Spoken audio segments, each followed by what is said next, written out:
Or, il avait déjà commencé à concevoir pour l'avenir des possibilités plus chargées d'amertume pour lui que toutes les pensées sur lesquelles il s'était appesanti auparavant.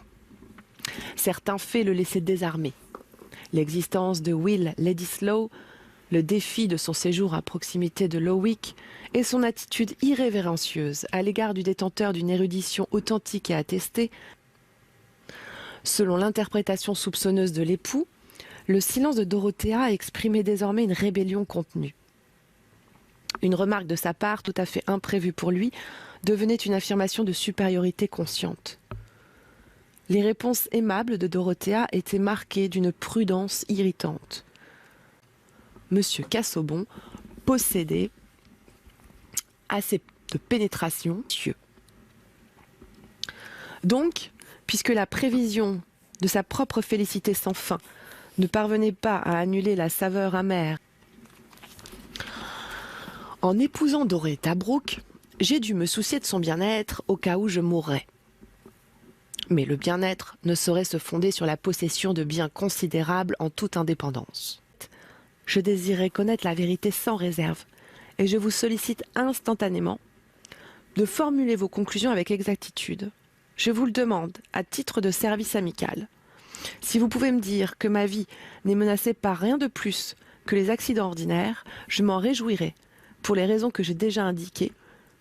Sinon, la connaissance de la vérité n'en devient que plus importante pour moi. Par la porte vitrée du côté est, Dorothea retira son bras et s'attarda sur le seuil, afin de laisser toute liberté à son mari. Il entra dans la... S'il y avait là une source de désagrément, comment eût-il su qu'il ne faisait pas partie de sa détresse intérieure? Elle réagissait avec une colère rebelle, plus forte que tout ce qu'elle avait éprouvé depuis son mariage. Qu'en était-il d'ailleurs au juste? Elle possédait la capacité de l'évaluer, elle qui guettait ses regards en tremblant et laissait le meilleur de son âme dans une cachette, dans une prison à laquelle elle ne se rendait visite qu'en cachette afin de rester assez insignifiante pour plaire à son mari. Dans une crise de ce genre, certaines femmes se mettent à haïr.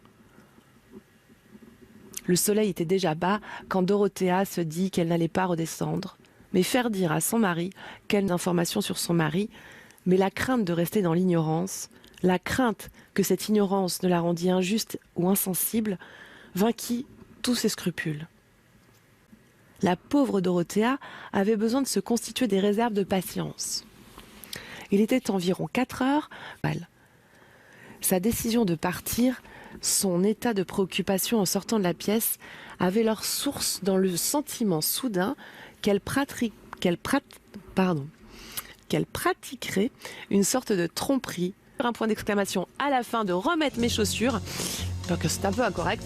Vous dire à très très vite dans Voyage au bout de la nuit. J'espère vous revoir à très bientôt. Ciao ciao, n'hésitez pas à réagir sur les réseaux sociaux et je vous dis à très vite dans Voyage au bout de la nuit. J'ai hâte de vous retrouver.